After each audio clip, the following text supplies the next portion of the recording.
que mi trabajo fue, ya ahora hablo de lo que tiene que ver con eso, con mi trabajo fue sobre todo conectar a los cuatro y luego la parte que corresponde sobre a lo que es mi investigación de la parte que se publica en el libro, eso prefiero volver a hablar después y ya centrarme en ella, porque creo que es conveniente que repasemos un poquito el libro tal y como está publicado.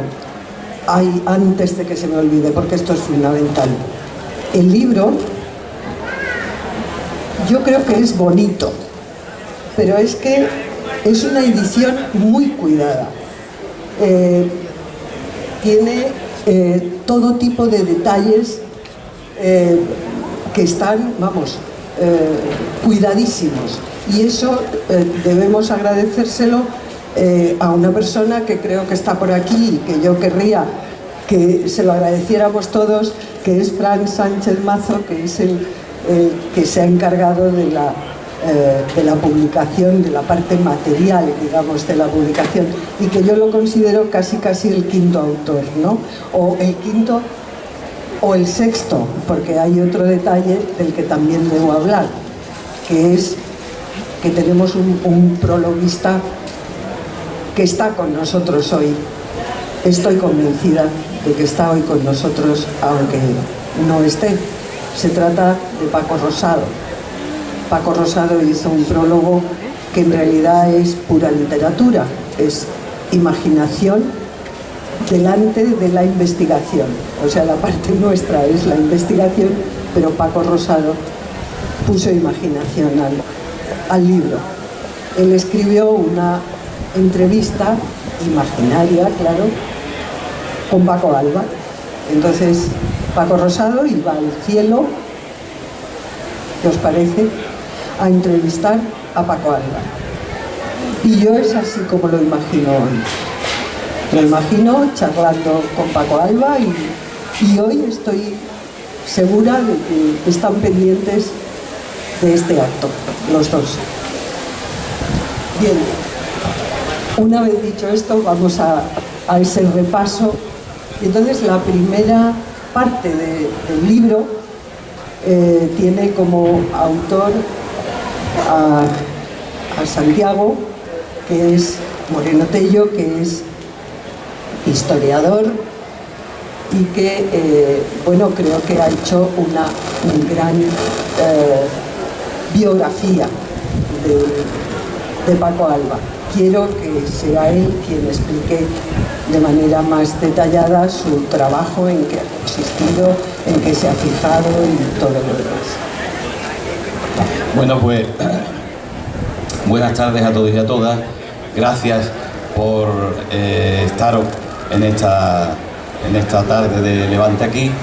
Y antes de descubrir un poco lo que ha tratado el capítulo que realicé, no puedo empezar de otra manera sino porque lo dicen algunos compañeros de la facultad, que soy un poco pelota. Pues nada, gracias, querida concejala Lola Cazalilla, por la colaboración de esta delegación de fiestas, no me acuerdo, de fiestas, es la misma, ¿no? Por el apoyo al libro, así como al Ayuntamiento de Conil y a su alcalde Juan Bermúdez. Pero antes de empezar no quiero olvidar tampoco enviar un saludo especial a toda la familia de Paco Alba, y en especial, yo supongo que ellos me los van a permitir, que los estoy mirando, pero en especial a una persona que es su hija Katy Alba, que está por ahí. Ella es muy humilde, no quiere salir, pero está ahí, ¿no? Así que una vez dicho esto, bueno, voy a contar un poquito de qué he intentado hacer con este capítulo biográfico sobre Paco Alba. Como bien ha dicho María Luisa, de Paco se ha escrito, pero hasta este momento no se había hecho un libro amplio. Había artículos, pequeños dosieres, pero esta es la primera vez que hemos hecho un intento, ¿no?, de tener un libro donde además se van a cubrir varios aspectos. La cuestión es que en el capítulo que a mí me tocó, lo que he intentado hacer es no repetir una y otra vez que Paco Alba empezó a escribir oficialmente en carnaval o en las fiestas típicas en 1953 con los vendedores de marisco, y finalizó, su última agrupación fue aquella chirigota a la cual le dieron un primer premio de comparsa en el año 75, poco antes de morir, y que llevaba por nombre Los Belloteros. Yo he intentado hacer algo distinto, he intentado pues socavar un poco, ampliar algunos aspectos de su vida que, al menos para mí, eran bastante desconocidos. Como desconocido pues puede ser su infancia a caballo entre Conil y Cádiz, la figura de su padre, ese padre que fallece muy pronto y que es uno de los motivos por lo que esa familia, como otras muchas de migrantes, pues vienen a la capital, ¿no?, a Cádiz. También su época de adolescencia, de juventud, esos primeros trabajos que desarrolla, su evolución en el trabajo de los astilleros y, por supuesto, su vida personal. Su vida personal, más allá de lo que siempre se nos ha contado de su matrimonio con María Flores, sus hijos. Mirar un poco atrás quién era su madre, quiénes eran sus hermanas, quiénes eran sus cuñados, y cómo la familia de Paco Alba, como otras muchas en España, a raíz del golpe de Estado del 18 de julio del 36, va a quedar entre ese momento y lo que es la primera posguerra prácticamente liquidada, exterminada. Van a sobrevivir muy poco, vamos, tan pocos que son su madre, María Medina, Zahara y él, y dos sobrinas pequeñas, hijas de una de sus hermanas, y más concretamente de María. ¿Es así? ¿Sí o no? Y luego, por supuesto, esa vinculación, que luego, si hay debate o hablamos entre nosotros, pues para no extenderme mucho, hablamos un poquito más, ¿no?, de esos dos grandes desconocidos, como eran sus cuñados, ¿no?, José María Molina y, por supuesto, el último alcalde republicano de Cádiz, Manuel de la Pinta Leal. Y luego, una vez se acaba esa... se le da en el capítulo luz a esos episodios que para mí eran más desconocidos, pues llega ya la segunda parte dedicada a su trayectoria carnavalesca, donde me basé en una parte de la exposición que es cuando el centenario del nacimiento del autor, pues hicimos en la Fundación Cajasol junto con Javier Osuna, y bueno, en base a esos hitos, pues he desarrollado pues lo que es su trayectoria carnavalesca. He intentado indagar en archivos en los cuales hasta este momento se habían mirado poco respecto a la vida de Paco Alba, como era el archivo parroquial de Conil, el archivo histórico provincial de Cádiz, donde hay mucho material sobre él de manera inesperada, el archivo de astilleros y, por supuesto, para mí siempre muy importante, la oralidad, la tradición oral que va pasando de padres a hijos, y en este caso a la amplia familia de Paco, ya sea su hija, su yerno, sobrinos, nietos, que la verdad es que entre todos ellos pues guardan un tremendo tesoro. Hay fotografías inéditas y bueno, yo espero que os guste, y creo que ya he hablado demasiado, ¿no?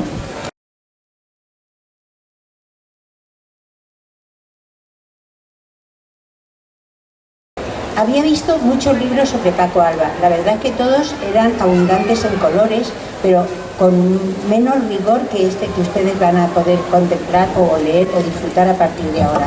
Muchos colores, pero nunca había visto, y gracias Fran Manzo, una edición tan elegante para ser a una sola tinta, porque los colores ya los tenemos todos y lo que no los contamos, en el caso de los tipos se cuentan y ya está. Pero una edición tan elegante a una sola tinta, francamente, no la había visto nunca.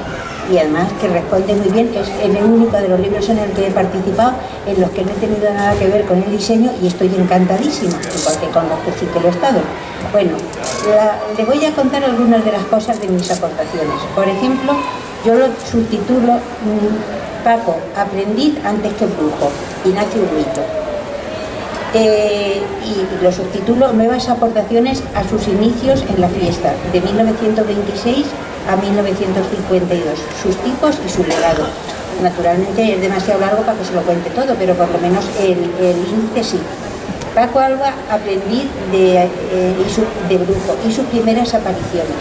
Está entre nosotros un compañero suyo de Astilleros que me había contado algunas historias de Paco Alba ya adulto y mayor, pero tuve la suerte de compartir muchos años con los mayores de la calle Zaragoza y especialmente con Manolo Torre, a quien he dedicado este libro, que me contó muchas historias preciosas porque tiene una memoria increíble, y una de las cosas que me contó, señalando una foto muy conocida de un coro que se llamaba Las 12 figuras de la baraja y sus ases, y me contó Manolo Torres: mi madre, que trabajaba en la Eureka, en la fábrica de chocolates y pan con Paco Alba, me contaba desde pequeño que él iba por la fábrica, que entró de chiquillo, con una fotografía en la que él estaba muy guapo y que él estaba en ese coro. Y efectivamente, si después luego se miran, como he podido hacer, los rasgos de la cara, y eso es que es el niño. Y conseguí, gracias a Kiko Camacho, que también nos acompaña, un ejemplar de esa fotografía clarísima que me fue de mucha utilidad. Luego, su primera aparición la hace como mascota. El mascota era el niño que vestía como los mayores, en este caso de una variación que eran los ases, que eran los niños, que eran 4, y él está muy orondo, muy sentadito en el centro y muy guapo. Claro, podía presumir delante de los demás de la foto suya de cuando era chico, en el año 26, ya con las 12 figuras de la baraja y sus ases. A través de la entrevista que conseguí leer en el ABC digital del año 67 y con los datos del Archivo Histórico Municipal, a cuyo personal no tengo palabras para agradecerles lo bien que facilitan a los investigadores el poder trabajar en la historia del carnaval, ya que está casi todo extraído sobre todo la época anterior a la guerra y hasta el 68, de los originales, que es a donde hay que acudir, a las fuentes. Y entonces allí aparece como platillero, una palabra que no se repite mucho más, porque entonces con unos niños de 11 años y con el que sería luego el conocido Manco de la Jambá, que monta una agrupación que efectivamente parece ser que les escribe Cañamaque, pero el tipo de las letras era de un nivel de procacidad tan alto que se lo clausuran. No era desde luego un repertorio para niños ni muchísimo menos, pero que sale. Y tenemos hasta la indumentaria que llevaba, y lo escriben como los pequeños barquilleros. Y es muy gracioso porque el niño de 9 años, que es figura de director, se hace llamar así, se presenta él mismo como Don Salvador Muñoz, director de esta agrupación. Bueno, eso lo podrán ver y creo que incluso está reproducido. Eso es en el año 29. Después, en el año 23, como mascota, o más bien como papeletero, aparece en Los Maños, una comparsa también bastante perseguida, ¿no es así, Santi? Los Maños fue bastante perseguida por sus letras, pero él aparece también con un nombre que no parece el suyo, o sea, también un poco modificado, pero aparece, y gracias en este caso también a Kiko Camacho, que me facilitó una reproducción con mucho grano del Diario de Cádiz, también aparece sentado con sus tiras al brazo. Esas son el mito de los cuentos de Calleja, ya lo he contado. Y hay una época de Paco Alba que sí que creo que está muy poco desarrollada, y es el tiempo que va desde el año 32, que sí que va como vendedor de papeletas, como postulante, hasta el año 52, que les censuran su primera agrupación, los vendedores de marisco, y hasta ahora no se había explicado muy bien, no se había contado bien, creo yo, la causa de por qué los censuran. Y es que una estudió en colegio de monjas y sabía que la patrona de las prostitutas era Santa Rita. Entonces, en una frase decía: porque eres más bruta que Rita es Santa, que Santa es Rita. Pues lo que ellos querían decir, pero soslayando la palabra prostituta, era: eres más bruta. Pero la gente de entonces, que en el nacionalcatolicismo se sabían del santoral y se sabían que Santa Rita era la patrona de las mujeres maltratadas, de las prostitutas y de los funcionarios, curiosamente. Pero entonces, casualidades te da la vida. Me encanta. Entonces les censuran la primera agrupación en la que él interviene, que es lo que además no sin gafas, o sea que estoy yo bien. Hay una época, y aquí tengo que dar las gracias a mi compañera Paz, que me puso en contacto con su prima y nieta del Kini.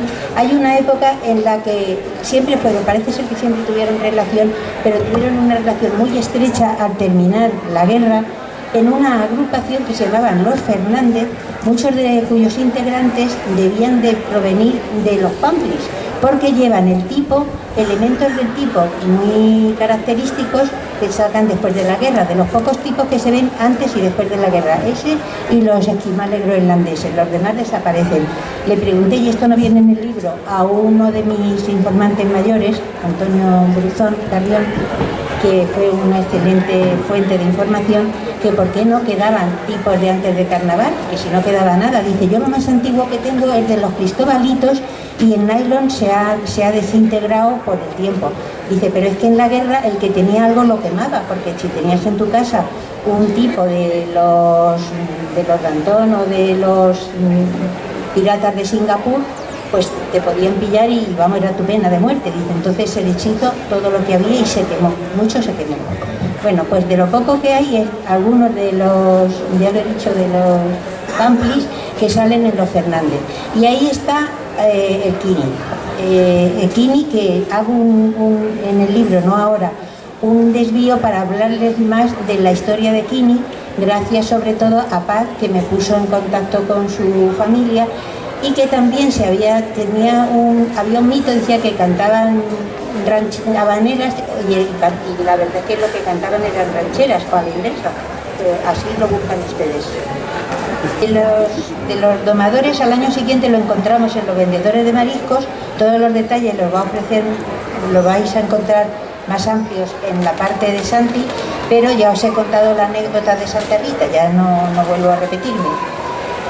En Los Pajeros, aunque el nombre podía sonar un poco a pitorreo, eran los que vendían la paja para los jergones, los colchones más baratos, y la dulzura de sus pasodobles pues cameló a todo el mundo, y ya ahí le dan el primer premio de comparsa, y ese es el punto de arranque de la comparsa, que coincide con otra del puerto de Santa María, pero como en aquellos momentos había dos modalidades, locales y provinciales, pues también se da uno en el puerto de Santa María a los Bartolos Vagos.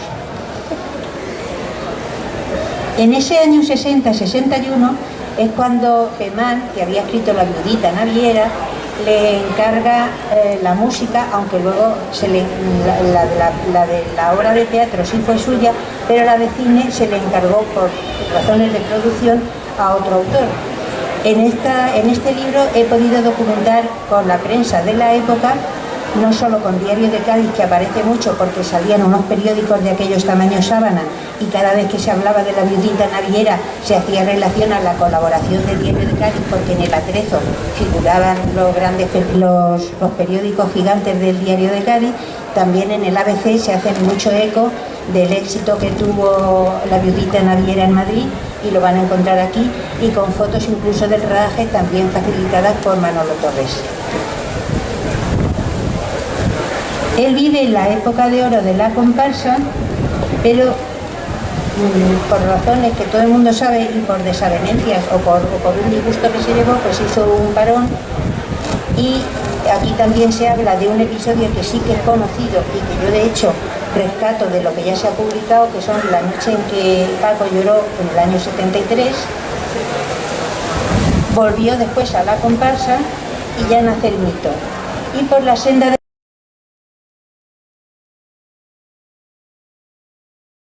En mi caso, realmente la aportación que se hace, que hago en el libro, tiene que ver con mostrar o ofrecer una fotografía musical del trabajo de Paco Alba en este caso los pasodobles, que quizás sea lo más relevante a la hora de poder hacer una valoración. Entonces, yo he querido hacer el enfoque de este trabajo usando o empleando ese material como ejemplo, como modelo de un carnaval que tuvo su vigencia, que ahora considero que no es el mismo, pero que es el que muchos recordamos, que muchas generaciones recuerdan y que posiblemente seguirán recordando nuevas generaciones, porque es un carnaval accesible, que es quizás la diferencia entre ese carnaval musical, desde el punto de vista musical, con el carnaval que nos encontramos ahora. Y digo que pongo a Paco Alba como ejemplo porque, claro, yo me baso en los registros sonoros que hay de la época, y a partir de esos registros se construyo un poco la idea principal de cada paso doble, y a partir de ahí lo que hago es simplemente un análisis de los elementos que musicalmente entiendo que componen ese paso doble, que existen y que crean un modelo, y ese modelo pues le supuso a Paco Alba pues todos los éxitos que reconocemos cuando nos dedicamos a recordar su figura o a simplemente a cantar un paso doble de dicho autor. Entonces, digo que se establece un modelo porque realmente Paco Alba, digamos que su virtud principal es la de ser un melodista, una persona que dominaba el arte de la melodía, y ese arte de la melodía es el que conducía el carnaval de ese momento, de esa época clásica del carnaval de Dialló. En el momento que el carnaval necesita un vehículo para perpetuar las letras, o sencillamente para que las letras lleguen a su destino, que es el público, la persona que escuchaba las letras. Y ahí es donde reside el arte del compositor o de la persona que escribía la agrupación. Utilizaba un conductor efectivo, y Paco Alba, a través de su melodía, utiliza el arte de la melodía como conductor perfecto. Entonces, una vez que se cumple ese objetivo, pues si ese objetivo se cumple varias veces en el tiempo, empezamos a reconocer a un autor con cierta relevancia o con mayor relevancia, que es el caso de Paco Alba. Y esa es la principal virtud de ese material que he podido escuchar primeramente y con el que he podido trabajar. A partir de ahí, pues es verdad que se establecen ideas que están ahí flotando y que pueden ser muy interesantes. La idea de ese carnaval que ahora realmente no podemos encontrar.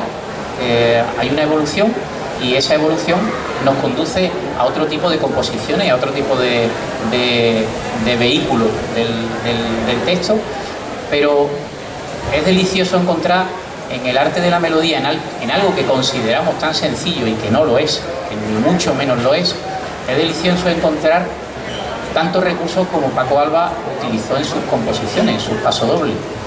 El propio concepto de pasodoble es un concepto totalmente ambiguo en el mundo del carnaval, como todo lo que está en el carnaval. El carnaval manipula determinados conceptos, en este caso los musicales, y bueno, entramos en el eterno discurso del 3x4 y del 4x4, en la estructura del pasodoble, que tiene que tener una introducción, que tiene que tener un trío, que tiene que tener una resolución. No sabemos cuándo es una resolución, no sabemos cuándo es una tercera parte. Entonces, todos esos elementos técnicos yo trato de conducirlos de una manera amena, porque si nos metemos ya en los aspectos demasiado técnicos, empieza a ser algo demasiado farragoso y demasiado específico. Y mi idea era esa idea de establecer una fotografía que nos sirviera para valorar ese carnaval que empieza a mutar un poquillo en los años 70, años 80 sobre todo. Quería también hacer referencia al hecho de que nuestro prologuista, de Paco Rosado, porque nosotros pensamos en él porque, y en eso pues yo comenté alguna vez que yo considero a Paco Rosado el heredero de esa fórmula a la hora de componer en el mundo del carnaval. Entonces, pues, esa idea de llevarnos a una época más contemporánea, el trabajo de Paco Rosado también está plasmado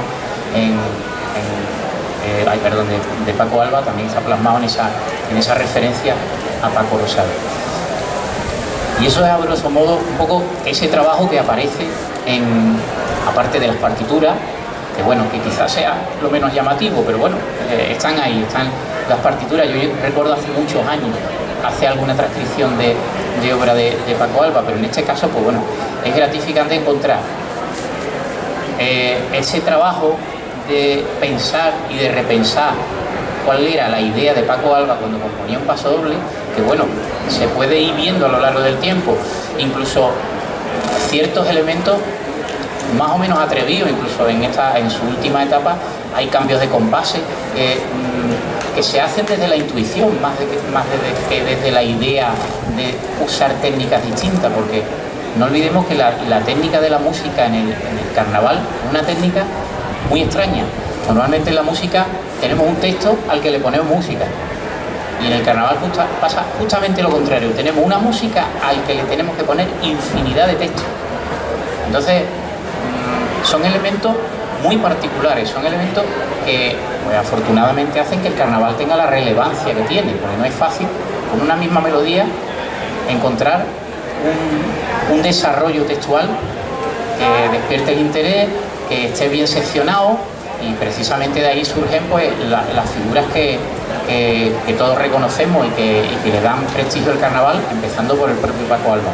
Entonces, esa idea de simplicidad es una idea, insisto, que en la música no es nada fácil de encontrar. Las cosas sencillas o las cosas que llegan al público o al oyente, todos pretendemos hacerla de manera sencilla porque cubrimos un espectro mayor de atención, pero precisamente muchas veces la sencillez lo que hace es que el compositor quiera encontrar recursos, primero para distinguir su obra o su trabajo del de los demás. Luego porque piensan que llegan a más público, al público entendido, al público no entendido, pero en este caso yo creo que cualquier paso doble de Paco Alba tiene esa virtud de engancharnos al texto, que era el fin principal, y de provocar que con el paso del tiempo, simplemente escuchando una melodía de un paso doble de Paco Alba, recuperemos su letra, que es quizás lo que más asombra del carnaval, que podamos recuperar tantas letras. Creo que es más difícil hablar un paso doble que cantarlo. Entonces, eso es lo que yo he tratado de mostrar, un poco el trabajo también de las voces. Vuelvo a decir lo mismo, las voces no evolucionan, lo que evoluciona es la importancia que le damos a las voces. Eso lo he comentado muchas veces. Siempre ha habido una voz principal, que es el tenor, una voz que dobla por arriba, una voz que hace un registro más grave a la distancia que sea, pero eso evoluciona, y ahora pues estamos en un carnaval mucho más personalizado, donde las voces cobran mayor relevancia y donde ya se pierde un poco esa idea de conjunto, esa idea que mantiene Paco Alba a lo largo de los 19 pasodobles que he tenido el placer de escuchar y de reflejar en este libro. Eso es un poco lo que puedo comentar de la parte musical.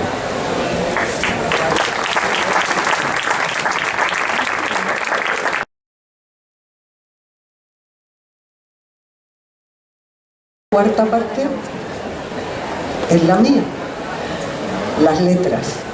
Ahí es donde yo me he detenido.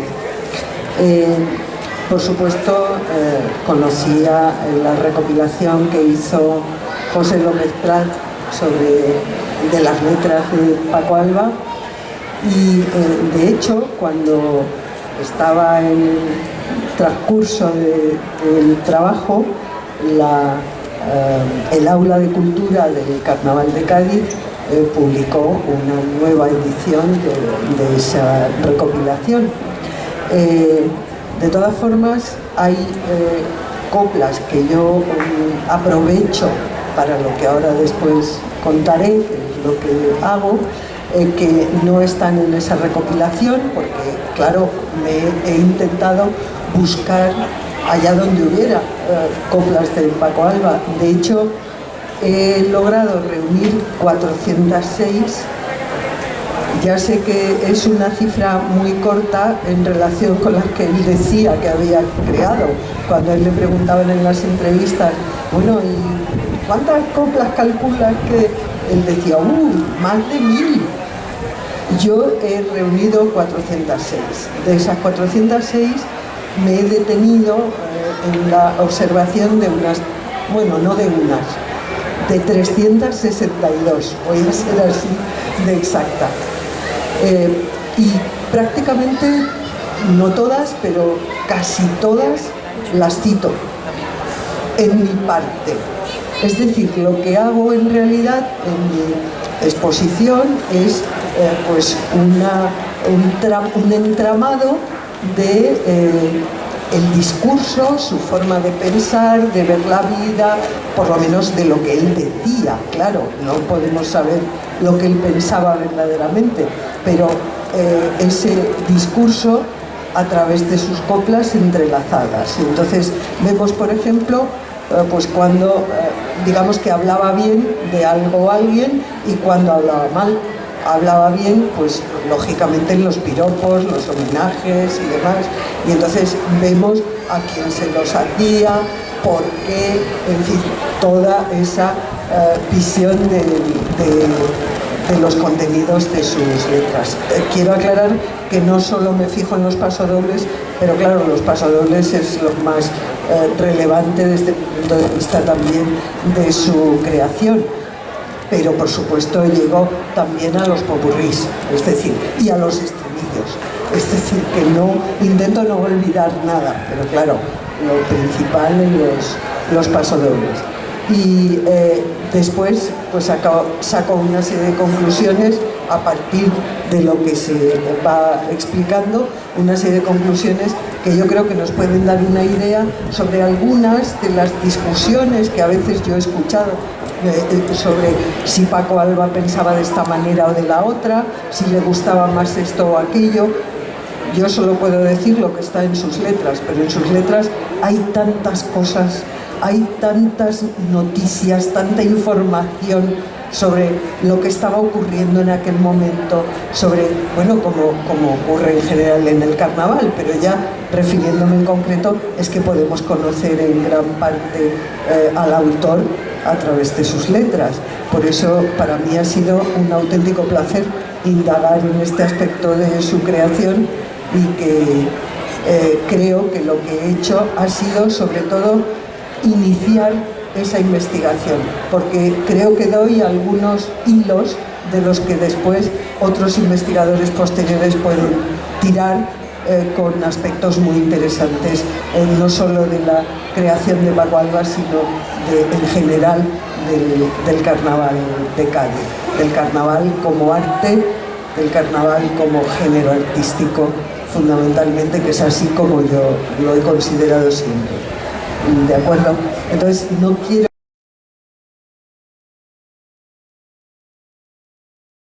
Que la luna tenga luz de plata, eso es, como nos dicen algunos poetas, es que de noche se baña en las aguas de nuestra típica y bella caleta, y en los reflejos de su verde nácar moja y empapa su gran pandereta, y con la luz que a Cádiz le arrebata, luego ilumina el resto del planeta. Que no nos digan pues eso rasoda, que de la luna la plata salió, porque de plata son todas las olas que mi caracola tiene alrededor. Ay, ¿cómo es, no? Póngase usted la lamparilla una noche a contemplar esos millones de estrellas que se enjuagan en el mar y comprobarán la claridad y hermosura que han querido desmentir. No se oye, y que no es literatura, que es plata pura, que hasta el sol viene a morir.